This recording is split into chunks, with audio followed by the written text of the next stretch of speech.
ব্ৰহ্মপুত্ৰৰ বাঢ়নী পানীয়ে বুঢ়াইছে উত্তৰ গুৱাহাটীৰ বহু অঞ্চল।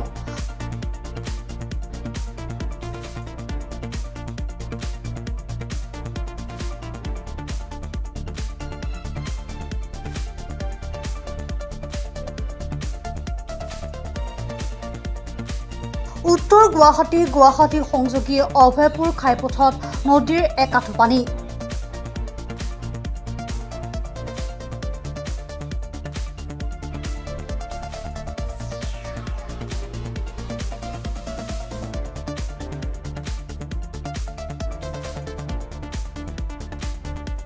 উত্তৰ গুৱাহাটী অভয়পুৰ মাজগাঁও মধুপুৰ ৰজাদ্বাৰকে ধৰি বহু ঠাইত মানুহৰ ঘৰত একাঠু পানী।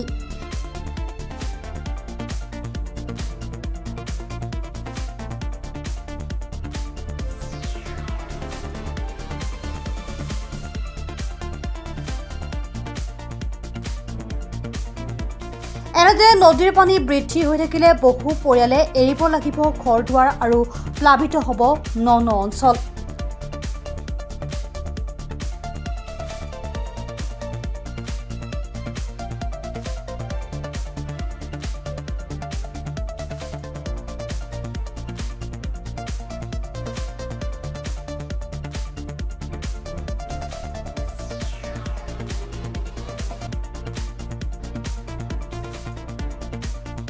আশ্ৰয় শিবিৰত যাব লাগিব বহু পৰিয়াল।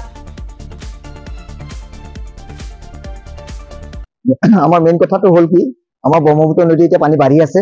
বাঢ়ি থকাৰ কাৰণে কি হ'ল, আমাৰ এতিয়া মানে নলা নৰ্দমা দি পানীটো সোমাব আৰম্ভ কৰিছে। কিন্তু ঘটনা হ'ল কি, আমাৰ আজি যে ইয়াতে পানী হৈছে, আগতে আমাক কোনোদিনে আমি পানী হোৱা নাছিলে। আমাৰ মন্ত্ৰী মহোদয়ে যিবোৰ কাম কৰিছে ভালেই কাম কৰি আছে, কিন্তু ঘটনা হ'ল কি, কিছুমান মানুহৰ কাৰণে আজি আমি ভুগিব লগা হৈছে।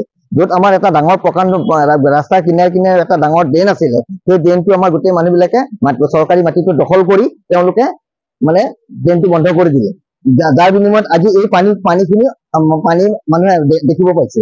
কিন্তু যদি এই প্ৰভিজনটো যদি আজি চৰকাৰে যদি হেৰি নকৰে, এতিয়া যদি হেৰি নকৰে, তেতিয়াহ'লে ভৱিষ্যতৰ দিনতো আৰু এই এনেকৈ আমাৰ মানুহখিনি ভুগি থাকিব লাগিব। সেইকাৰণে অনতি পলমে মই চৰকাৰৰ ওপৰত এইটো অনুৰোধ, যিটো আমাৰ চৰকাৰী মাটি আছে তাত এটা ডাঙৰ ড্ৰেইন বনাই দি আমাৰ এতিয়া মানুহখিনিক উপকাৰ কৰিব লাগে। আৰু নহ'লে ভৱিষ্যতৰ অনাগত দিনতো পানী এনেকৈ এই পানীটো মানুহে মানে ভুগি থাকিব লাগিব মানুহ। চাংচাৰীৰ পৰা খৰ্গেশ্বনাথৰ ৰিপৰ্ট, প্ৰাতঃ টাইম ডিজিটেল।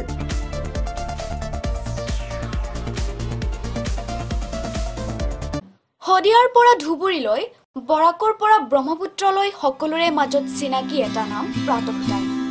থলুৱা ভাষা, কৃষ্টি আৰু সত্য বাতৰিৰ আধাৰত প্ৰতিষ্ঠিত খবৰ প্ৰাতঃ টাইমৰ প্ৰতিটো বা বাতৰি পুংখানুপুংখভাৱে চাবলৈ ফেচবুক, ইউটিউব, ৱেবছাইট, টুইটাৰ